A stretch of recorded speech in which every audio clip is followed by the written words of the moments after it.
L'échinacée rime-t-elle vraiment avec immunité? Ces 2 dernières années, on a entendu beaucoup de choses sur l'immunité, et dès qu'on parle plante et immunité, un nom revient souvent, c'est celui de l'échinacée. Cette plante originaire d'Amérique du Nord qui s'est parfaitement adaptée à notre climat et qu'on voit souvent plantée dans les jardins d'ornement ou même dans les bandes fleuries sur les trottoirs en ville. C'est une plante de la famille des Astéracées, donc avec une inflorescence en capitule.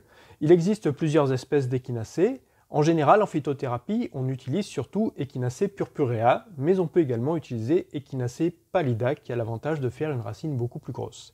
Et justement, c'est la racine qui nous intéresse dans le cas de l'échinacée. Si vous en avez dans votre jardin, sachez qu'on peut également utiliser le capitule, ce qui est intéressant puisque comme l'échinacée est une plante vivace, vous n'aurez pas besoin de l'arracher et pourrez en profiter plusieurs fois. Mais venons-en au vif du sujet, est-elle la plante de l'immunité? Alors clairement, elle est connue pour ça depuis très longtemps, la fleur comme la racine sont inscrites à la pharmacopée française. Son action immunostimulante a fait l'objet de plusieurs études qui ont montré qu'elle agit aussi bien sur l'immunité non spécifique, qu'on appelle également immunité innée, que l'immunité spécifique, qu'on appelle aussi immunité acquise. Je vous mets dans l'article associé quelques références scientifiques sur le sujet. Et cette action sur les deux phases de l'immunité est vraiment intéressante car ça veut dire qu'elle sera efficace dès le début de l'infection, avant même que l'immunité spécifique intervienne. En cas d'infection, elle aura dès le début une activité antibactérienne intéressante, notamment grâce à un principe actif qu'on appelle l'échinacoside. On a même observé une activité antiadhérente aux cellules intestinales face à certaines bactéries responsables de diarrhée. Et si l'infection est virale, elle apportera également une activité antivirale, surtout sur les virus à membrane, ce qui en fait une bonne plante contre les infections des voies respiratoires.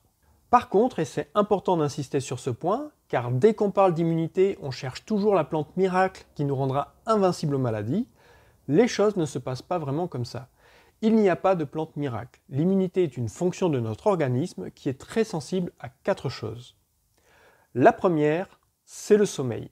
Si notre sommeil n'est pas réparateur, c'est-à-dire que les phases de récupération sont insuffisantes, notre système immunitaire se dégrade. Nous devons en permanence alterner entre des phases de dépense énergétique et des phases de récupération énergétique. Et lorsque nos phases de récupération sont trop courtes ou inexistantes, nous allons vers un épuisement naturel de toutes nos fonctions.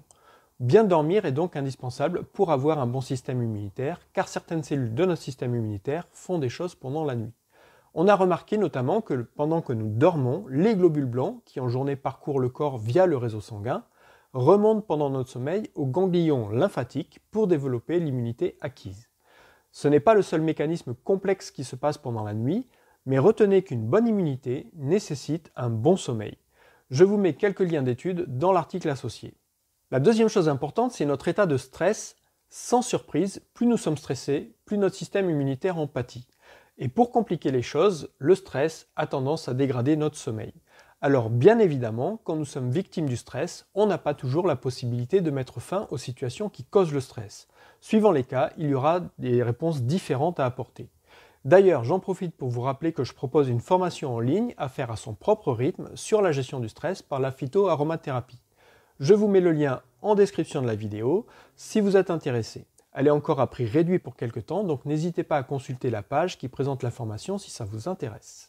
La troisième chose importante dans l'immunité, c'est l'activité physique. Le corps a besoin du mouvement. Si le circuit sanguin peut compter sur le cœur, le circuit lymphatique, lui, a besoin de mouvement pour faire circuler la lymphe. Chaque fois que nous bougeons, non seulement nous exerçons une forme de massage sur les organes, mais en plus, on facilite la circulation des fluides dans le corps. Et ce sont ces fluides qui nourrissent et permettent également le nettoyage de nos cellules, entre autres. Et quand on parle d'activité physique, on ne parle pas de sport. Si vous faites du sport, tant mieux, mais l'activité physique peut se résumer à de la marche, tout comme l'exécution des tâches domestiques qui sont réellement de l'activité physique. Ce qui compte, c'est de bouger et utiliser son corps.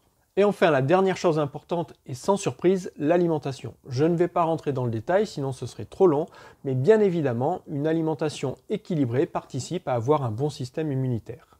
Et à ce moment-là, vous risquez de me demander à quoi ça sert de prendre de l'échinacée si on fait déjà attention à ces 4 points.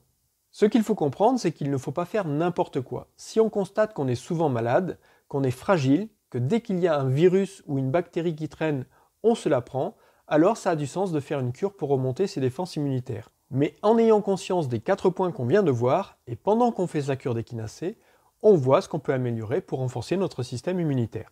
De manière générale, les personnes qui ont une faiblesse immunitaire ont intérêt à faire de l'échinacée leur allié. Si on n'est pas particulièrement malade, on peut en prendre si par exemple on traverse une période à risque, du style une épidémie qui traîne et dans ce cas on file un coup de boost à notre système immunitaire, soit on sent qu'on vient de choper un truc, on a les premiers symptômes qui sonnent l'alarme, là on peut prendre de l'échinacée qui sera très efficace en début d'infection. Et là il ne faudra pas hésiter à augmenter les doses les premiers jours. Par contre, si vous voulez prendre de l'échinacée pour continuer à travailler 10 heures par jour et faire la fête le soir sans jamais se reposer, et en plus en mangeant de la junk food, désolé, mais j'ai bien peur que ça ne serve pas à grand chose. Vous retarderez tout au mieux le moment où votre corps dira stop de lui-même.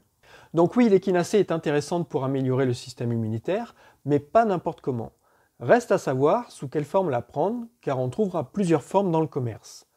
En général, on s'accorde à dire que la forme liquide, par exemple la teinture, est plus efficace.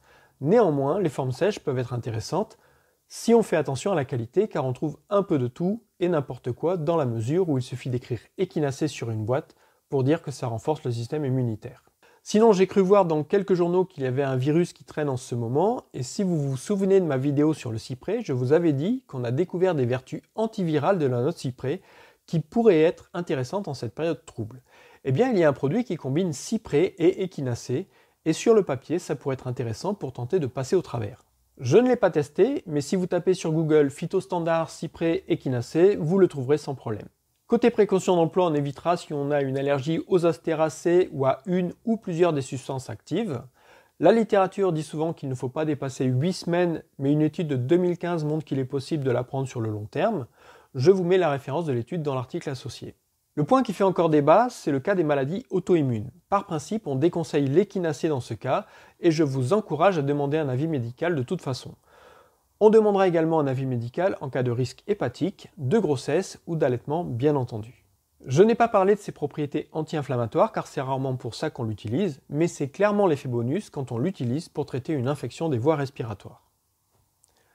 Prenez bien soin de vous et à bientôt pour une prochaine vidéo.